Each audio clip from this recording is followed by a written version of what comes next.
در شهر گلستان ولایت سوخت قرار داریم. بعد از ختم مکتب حجت‌های خود را به کجا می‌سپارید؟ خدمت می‌کنم.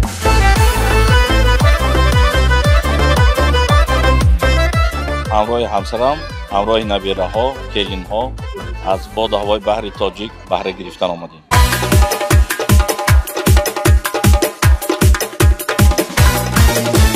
در اینجا مهمانان از تمام کشورها هستند، از جمله همسایه کشور ما ازبکستان.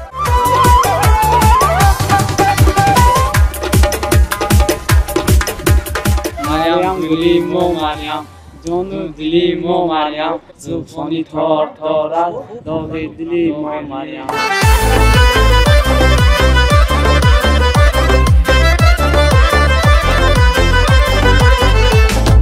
خیلی که میبینید اینجا خیلی هم زیبا شده ایستاده است. ما یک عکس خاطره‌ای میگیریم با اینها.